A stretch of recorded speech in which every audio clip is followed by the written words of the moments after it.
Good morning students, class first year. आज का topic भ्रमर गीत, इसके रचयिता सूरदास जी। अभी यही लेसन चल रहा है क्रमशः एक एक पैरा के आधार पर। तो इस पैरा में इसका थोड़ा सार बता दें आपको। इसमें जब उद्धव जी गोपिकाओं से योग साधना करने के लिए कहते हैं तो वो मना करती हैं, कहती योग साधना हम क्या जाने, योग साधना है क्या। क्योंकि कहती हम तो विरह में पागल हैं, और जब व्यक्ति विरह के दुख में दुखी होता है तो उसे कुछ अच्छा नहीं लगता है। जब वियोग में होता है व्यक्ति किसी के, तो वही बात से गूंजी रहती है जिसके वियोग में पीड़ित रहता है। तो वही कह रहे हैं वो कहें कि हे उद्धव, जो उद्धव जोग जोग हम नहीं। देखिए जोग यहाँ 2 बार आया है। एक जोग का मतलब है योग, और एक जोग का मतलब क्या है, योग्य। ध्यान रखना, एक का अर्थ है योग, एक का अर्थ है योग्य। ठीक। तो गोपिकाएं उद्धव से कहती हैं कि हे उद्धव, हम इस योग के योग्य नहीं हैं। जो तुम योग करने के लिए मुझे बता रहे हो, तो हम इस योग के योग्य नहीं हैं। क्योंकि कारण बता रहे हैं, अबला सार ज्ञान कह जाने, कैसे ध्यान धराही। कहते हैं हम अबला हैं। अबला आप में नहीं, बला का मतलब बल, यानी हम बलहीन हैं, कमजोर हैं, अपने को स्त्री रूप मानते हुए। क्योंकि ये बहुत पहले लोग चलते आ रहे हैं, कहते आ रहे हैं कि स्त्रियां कमजोर होती हैं, पुरुष सबला होता है। अबला का विलोम हो गया सबला, सबल होता है। तो वही अपने को कह रहे हैं कि अबला सार ज्ञान कहा जाने। सार माने होता है तत्व, मूल ज्ञान, कि हम अबला हैं, हम कमजोर हैं, बलहीन है। हम इस योग के तत्व के ज्ञान को कैसे जान सकते हैं। योग के सार के दीजिए, चाहे तत्व के दीजिए। इस योग का क्या भाव है, क्या तात्पर्य है, यह सार का ज्ञान हम नहीं जानते हैं। कैसे जान कराएं। जब उस विषय में जानते नहीं हैं तो अपना ध्यान उस ओर कैसे ध्यान करूं, कैसे उसके प्रति अपने मन को ले जाऊं। ये उद्धव से कह रही है। तेई मुंदन नैन कहा क्या हरि मूर्त निर्माणी।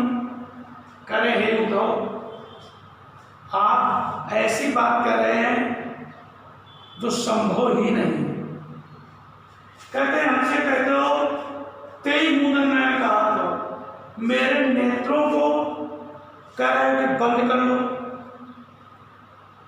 क्योंकि योग करने में एकाग्रता तभी आती है जब मन एकाग्रता, आंखें बंद होती तो आंखें बंद होने से क्या तात्पर्य है कि संसार की भौतिकतावाद, चमक धमक, ये कुछ दिखाई नहीं पड़ती।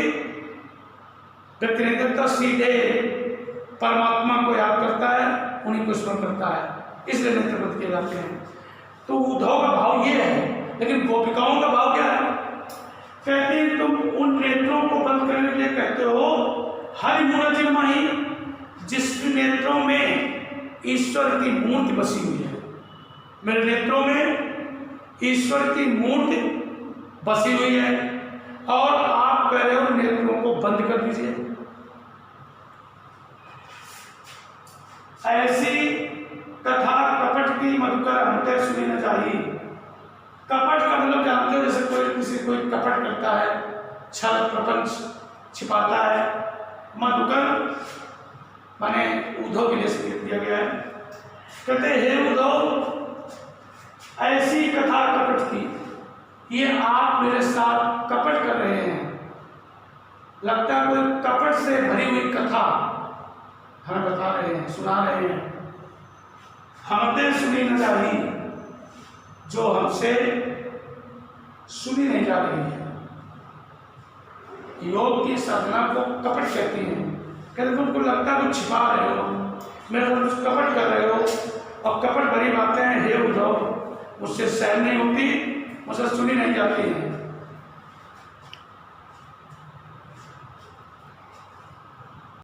Good morning students, class first year.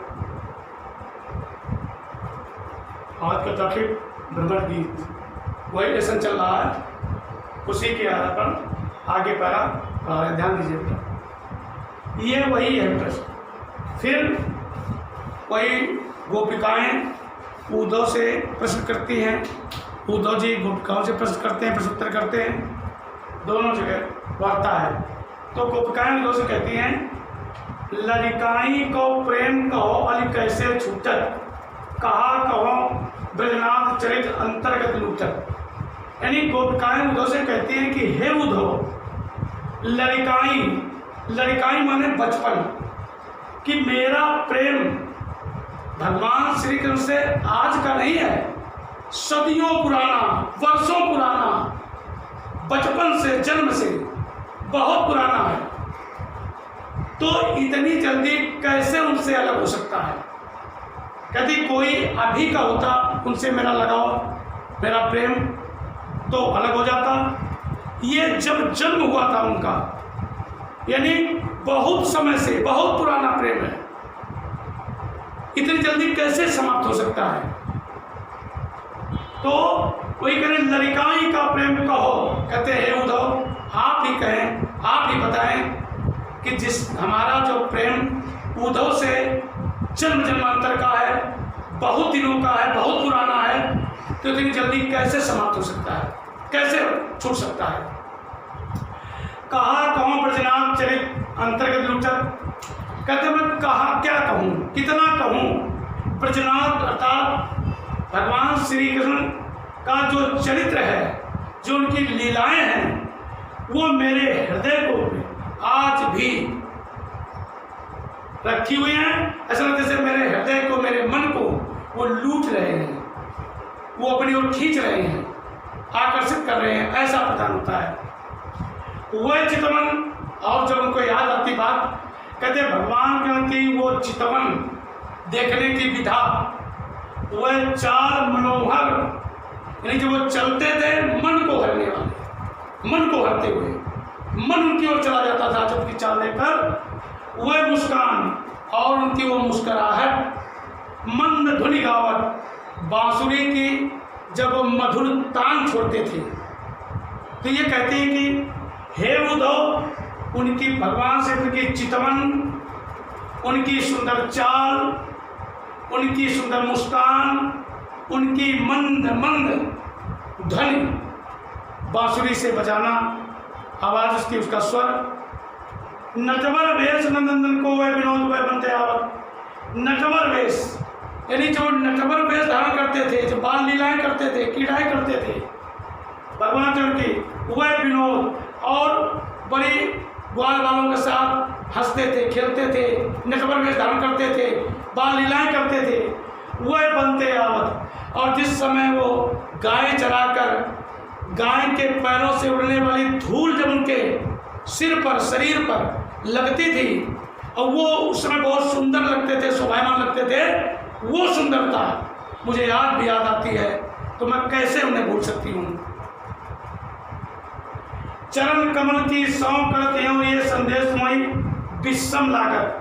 कभी मैं चरण कमल, भगवान श्री कृष्ण के चरण कमलों की सौगंध खाकर कहती हूँ, कसम खाकर कहती हूँ कि हे उद्धव, जो ये तुम्हारा योग का संदेश है तुम लाए हो, ये मुझे विष के समान लग रहा है।